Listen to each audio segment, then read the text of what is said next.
nací queriendo ser héroe.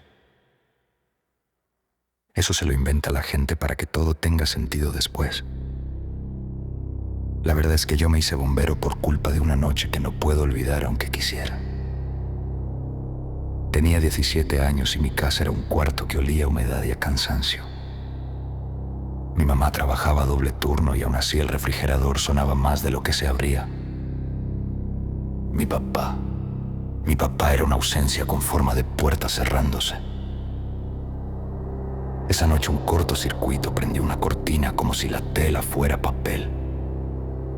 El fuego subió rápido, con una prisa indecente, y yo me quedé congelado, mirando cómo lo que era mi mundo empezaba a volverse humo. Escuché los golpes en la puerta, el metal vibrando con un ruido que parecía un corazón ajeno. Entraron 2 bomberos. Recuerdo el reflejo de sus visores, la luz naranja bailando en ellos y la forma en que uno se puso delante de mí sin pensarlo. Como si el fuego no existiera para él, me agarró del brazo con firmeza, no con violencia, y me sacó entre una nube negra que raspaba la garganta en el pasillo. Y afuera, me dejaron una máscara unos segundos, como si esos segundos fueran una vida prestada. Al día siguiente fui a la estación, todavía con el olor del incendio pegado al cabello. No iba a agradecer, iba a entender. Quería ser ese que entra cuando todos salen, ese que no se queda mirando. También quería algo más egoísta, sentir que, si el mundo se volvía a incendiar, yo tendría con qué responder. No contra el fuego, sino contra el miedo. Entrar no fue romántico, fue dolor y disciplina y gente gritándote en la cara para que aprendas a respirar bajo presión. Fue aprender que el casco pesa, que el traje aprieta, que el aire es un lujo medido en números. Fue reírte de chistes malos en guardias largas para no pensar en lo fácil que se rompe todo. Fue, también, descubrir que el miedo no se va, solo se vuelve útil. A los años me tocó todo. Incendios que parecían animales hambrientos, choques donde el metal se doblaba como papel, niños con ojos demasiado abiertos. Gente que te agarra la mano como si fueras la última cosa sólida en un mundo que se cae. Y entonces vino el terremoto, la ciudad se partió como si alguien la hubiera golpeado desde abajo. Las sirenas se mezclaban con el crujido de edificios rindiéndose. Polvo en el aire, un polvo fino que te llenaba la boca y convertía la luz en algo pálido. El radio no dejaba de escupir direcciones, números, gritos cortados. Nosotros corríamos de un punto a otro con la sensación de que todo podía derrumbarse otra vez en cualquier instante. El edificio era un bloque de departamentos de 6 pisos que ya no era edificio. Era una montaña, un montón de concreto abierto como una herida.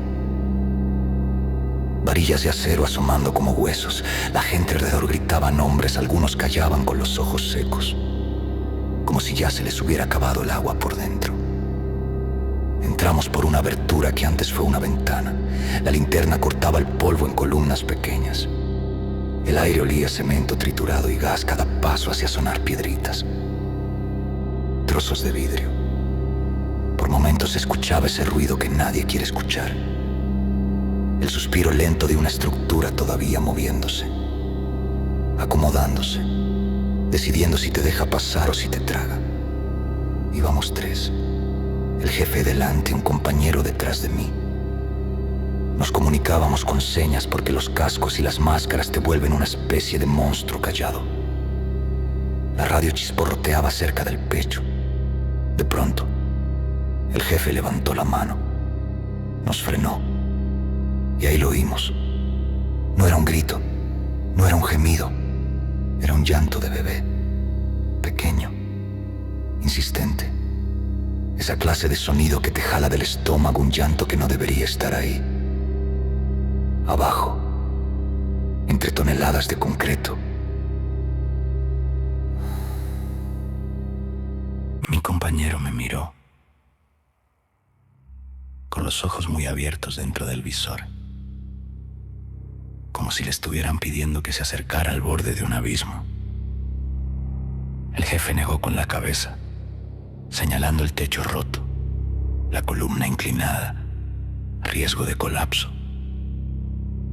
Señaló la radio, como diciendo: reportamos, esperamos equipo de estabilización. Lo sensato, pero el llanto volvió a sonar, más cerca, como si el bebé supiera que lo dudábamos y se desesperara. Yo sentí que se me apretaba el pecho de una forma distinta al traje. Pensé en mi mamá aquella noche, en lo que hubiera sido si esos bomberos decidían esperar. Hice una seña, una sola palabra muda: voy. El jefe me agarró del hombro intentando detenerme y yo lo zafé con un movimiento torpe. No por valentía, sino por urgencia. Ese llanto no te deja pensar. Te programa. Te vuelve una flecha. Me metí por un hueco estrecho arrastrándome.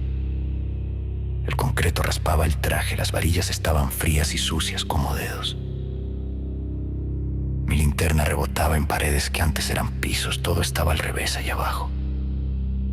El mundo no tenía lógica, solo capas. El llanto se hacía más claro y con él una cosa extraña. No, solo lloraba. A ratos era un balbuceo, un sonido húmedo, como si intentara formar palabras. Luego volví a llorar. Cada metro que avanzaba se sentía como bajar dentro de la garganta de algo enorme. El polvo se metía por cualquier rendija, la máscara hacía un sonido constante con mi respiración. Un fuelle mecánico que parecía ajeno. Revisé el indicador de aire por costumbre y la aguja me devolvió un número que no me gustó. Pero lo ignoré, porque el llanto estaba ahí y mi cabeza solo repetía: un bebé, un bebé. En un punto ya no podía gatear. Tuve que avanzar de lado, pegando el cuerpo a una pared inclinada. Apagué un segundo la linterna para ver si la oscuridad me daba otra referencia, si podía escuchar mejor. El llanto se movió, no más cerca, alrededor, como si no viniera de un solo lugar, sino de varios, como si el eco estuviera demasiado bien hecho. Tragué saliva y sentí el sabor del polvo. Encendí la linterna de nuevo y vi que el espacio se abría en una cámara irregular. Un hueco formado por el colapso, un pequeño cuarto sin paredes definidas. Había muebles aplastados, pedazos de colchón, juguetes rotos, un cochecito de bebé doblado por la mitad. Ridículo y triste. El llanto venía de detrás de un bloque de concreto caído, algo del tamaño de una mesa, inclinado de tal forma que dejaba un espacio debajo. Me acerqué despacio. Sentía mi pulso golpeando dentro del casco. Me agaché. Apunté la luz al hueco y la voz cambió. Dejó de ser llanto. Fue una risa breve, como la de un bebé que se ahoga con su propia saliva. Y después, en un tono que no se supone que salga de una garganta tan pequeña, escuché mi nombre. No como lo grita alguien desde lejos. No. Aquí. Pegado al oído. Íntimo. Mi nombre dicho con la voz de mi mamá. Se me puso la piel dura, como si el frío se hubiera metido debajo del traje.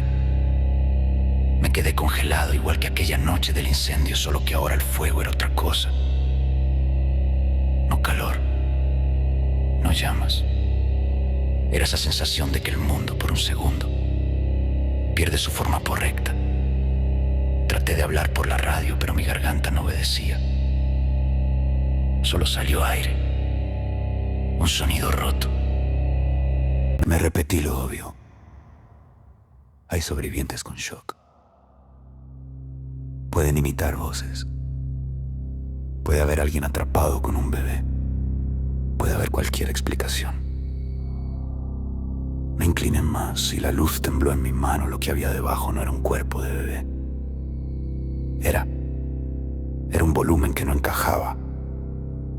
Como si la sombra tuviera peso propio, algo que ocupaba el hueco con una densidad que no era carne ni cosa. No lo puedo describir porque, si lo intento, mi mente se resbala. Como mirar un reflejo en agua sucia, crees que ves una forma, pero al instante se rompe y cambia. Lo único que sí recuerdo con una claridad asquerosa es que esa cosa tenía la intención de un ojo, no un ojo como órgano, un ojo como acto. Me estaba mirando, y cuando me di cuenta el llanto volvió, pero ya no era un llanto de bebé. Era una imitación demasiado perfecta y de bajo, como un murmullo, voces superpuestas como si varias bocas intentaran usar el mismo sonido. En esa masa oscura se movió algo, una especie de repliegue, como si respirara sin aire. Mi linterna parpadeó una vez y ese parpadeo me salvó, porque en esa fracción de segundo mi instinto gritó algo que mi cabeza no alcanzó a formular. No está atrapado, está llamándote. Sentí un tirón de pánico, crudo, primitivo. El corazón se me disparó y por un segundo pensé que iba a vomitar dentro de la máscara. Me eché hacia atrás golpeando una varilla y el metal chilló. Ese sonido pareció despertar el lugar completo. El polvo se desprendió del techo como nieve sucia. La cosa, bajo el bloque, se arrastró un poco hacia la luz y entonces escuché otra vez mi nombre. Esta vez con la voz de mi compañero, como si estuviera a mi lado y no arriba, lejos, en la entrada.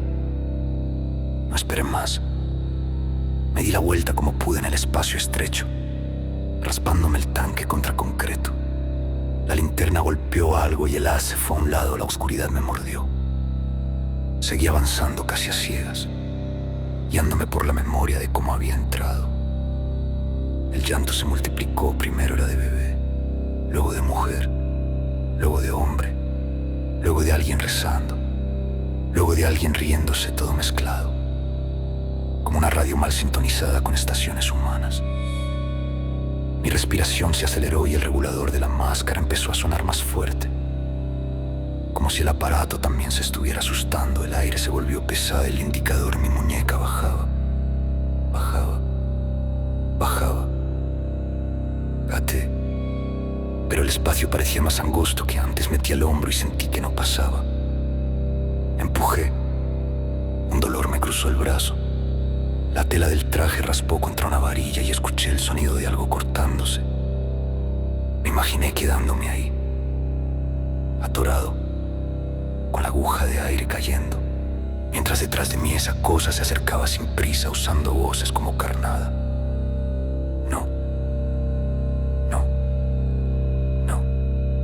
Empujé con las piernas, raspándome las rodillas. El tanque golpeó y soltó un eco hueco. El concreto encima crujió como si protestara. Un pedazo cayó cerca de mi cabeza y rebotó, levantando más polvo. Tosí. Y toser dentro de la máscara es una tortura, porque el aire se vuelve pequeño y tu cuerpo quiere expulsar algo que no sale. La radio chisporroteó. Por un segundo escuché la voz del jefe, lejana, distorsionada, pero el ruido lo tapó todo. El ruido de algo deslizándose por concreto, como una mano húmeda arrastrándose por el piso. Sentí que me tocaban el pie. No puedo asegurarlo, pero lo sentí. Un frío repentino, una presión mínima, como un dedo probando. Me revolví con desesperación. Pateé. Y el espacio respondió con un crujido que me heló. Mi linterna, por fin, iluminó una abertura, la misma por la que había entrado, solo que ahora parecía ridículamente pequeña, como la salida de una pesadilla. Me metí como pude, con el pecho aplastado y la máscara golpeando concreto. El aire en mi tanque estaba ya peligrosamente bajo. Sentí la garganta arder de tanto respirar rápido. Me obligué a inhalar lento, pero el pánico no entiende de disciplina. Detrás de mí, el llanto se transformó en un susurro que no tenía dueño. Una frase que no se supone que alguien diga en un lugar así, en un tono casi cariñoso. Ya casi estás. No sé qué me empujó más, si la falta de aire o esa voz. Arrastré el cuerpo como si me estuvieran jalando de afuera. Vi manos, mis compañeros. Me agarraron del arnés, de los hombros, de lo que pudieron y me sacaron. Sentí el golpe del aire más limpio afuera como una bofetada. Me quitaron la máscara y aspiré con la boca abierta, tragando polvo y lágrimas porque en ese momento no sabía cuál de las dos cosas estaba cayendo. Me doblé, tosiendo, con la cabeza a punto de explotar. El jefe me gritaba algo, pero las palabras llegaban como si vinieran desde un túnel. Me sostuvo la cara con las manos enguantadas y me obligó a mirarlo. Sus ojos eran dos puntos duros. Te fuiste solo, ¿qué viste? ¿Qué pasó? Yo intenté hablar y solo salió un jadeo. Luego lo dije, no como un informe, no como un bombero, como un hombre. Les dije que no era un bebé, que era una cosa que sabía usar voces, que decía nombres, que lloraba como para abrirte el pecho. Les dije que me miró, que sentí que me estaba esperando desde antes de que yo llegara, que debajo de los escombros había algo que no se había caído con el edificio, algo que parecía más antiguo que el concreto, algo que estaba cómodo en la oscuridad. Mi compañero me miró como si hubiera traído la muerte pegada al traje. El jefe giró la vista hacia la abertura por donde yo había salido. Se quedó inmóvil, escuchando. Y entonces, muy suave, tan suave que solo los que estamos entrenados para oír lo imperceptible lo notamos, se oyó otra vez el llanto, pero esta vez venía de arriba, del lado opuesto, como si la cosa se hubiera movido sin moverse, como si el sonido no necesitara distancia. El jefe tomó el radio y ordenó evacuar. No lo discutió. Su voz sonó como un golpe seco. Nadie más entra. Se acordona. Se informa que hay riesgo de colapso total. Punto. Y así, con una mentira aceptable, lo dejamos. La gente afuera seguía preguntando por sus familiares, por los bebés, por los que estaban adentro. Nosotros trabajamos en otras zonas, sacamos a otros vivos, a otros muertos. La ciudad siguió quejándose toda la noche, acomodándose en su dolor. Pero yo, cada vez que pasaba cerca de esa montaña de concreto, sentía un hormigueo en la nuca, como si alguien me mirara desde un lugar donde no debería haber ojos esa madrugada. Ya en la estación, me duché hasta que el agua salió fría. Froté mi piel como si el miedo fuera una mancha. No dormí, porque cada vez que cerraba los ojos escuchaba ese llanto, perfecto, insistente, y en medio del sonido, como una sonrisa escondida, mi nombre pronunciado con la voz de alguien que amo. Desde entonces, cuando hay derrumbes, yo soy el primero en asegurar el perímetro, el primero en gritar que nadie entre sin equipo, el primero en respetar el silencio cuando los demás dicen que oyeron algo. No porque me haya vuelto cobarde, sino porque entendí que hay cosas que no quedan atrapadas bajo los escombros. Hay cosas que se quedan ahí abajo para que alguien tarde o temprano vaya a buscarlas. Y esta es la historia de hoy. Espero la hayas disfrutado. Si te gustó, ayúdame dejando tu like para seguir creando más historias. Deja tu comentario sobre algo que te gustaría escuchar. Y si crees que a alguien le interesaría escuchar esta historia, comparte.